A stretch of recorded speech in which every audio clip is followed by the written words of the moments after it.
Good morning students. आज हम पढ़ेंगे अमेरिकन डिपॉजिटरी रिसीट के बारे में। देखिए स्टूडेंट्स, अमेरिकन डिपॉजिटरी रिसीट क्या होता है।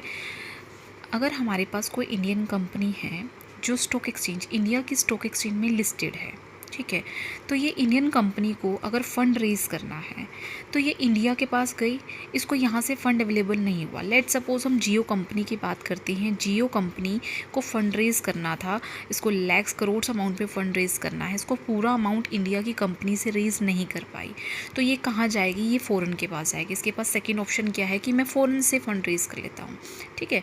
तो ये फ़ॉरेन कंट्री के पास गई। फ़ॉरेन कंट्री, हम बात कर रहे हैं अमेरिकन डिपॉजिटरी रिसीट की, तो ये कहाँ पर जाएगी? अमेरिका के पास जाएगी, ठीक है। तो जियो कंपनी अमेरिका के पास गई कि मुझे अमेरिका से फंड रेज़ करना है, तो अमेरिका के पास डायरेक्ट नहीं जा सकती। पहले जियो कंपनी कहाँ जाएगी? अपनी इंडिया की कस्टडियन बैंक के पास जाएगी कि मुझे इतने फ़ंड की रिक्वायरमेंट है। तो डोमेस्टिक कस्टडियन बैंक क्या करेगा? वो फ़ॉरेन के बैंक के पास जाएगा। अब फ़ॉरेन बैंक का क्या नेम होगा? वो अमेरिकन डिपॉजिटरी बैंक होगा, राइट। तो अमेरिकन डिपॉजिटरी बैंक अपने पास कुछ टाइम तक शेयर्स को होल्ड करके रखेगी, और जैसे ही उसके पास इन्वेस्टर्स, अमेरिका के इन्वेस्टर्स आएंगे तो उनको वो अपने शेयर्स को दे देगी, ठीक है। तो इस कंपनी के, जियो कंपनी के शेयर्स को सेल कर देगी, इशू कर देगी अमेरिकन इन्वेस्टर्स को, ठीक है।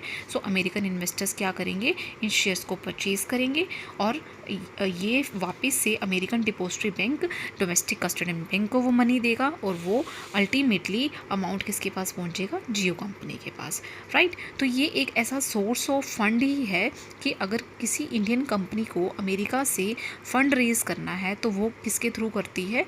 वो डिपॉजिटरी बैंक के थ्रू कर लेती है, राइट।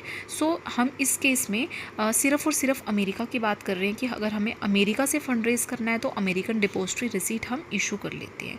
तो यहाँ पे स्टूडेंट एक और चीज़ को आपको ध्यान रखना है कि जो 1 ADR है, 1 ADR जो डिनोमिनेट करता है वो हमेशा 1 शेयर के बराबर हो, ऐसा नहीं है, ओके।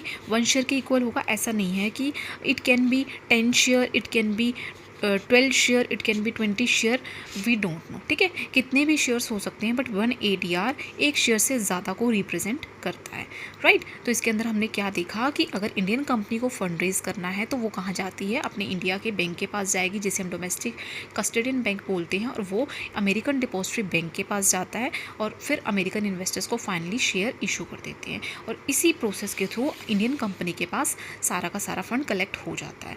तो हमें जो जियो कंपनी है उसने शेयर इशू किए थे रुपीज़ में, और अमेरिकन डिपॉजिटरी बैंक के पास गएंगे डॉलर में, और अल्टीमेटली हमारे पास अमाउंट रिटर्न हो जाएगा रुपीज़ में। सो इसी को बोलते हैं ADR।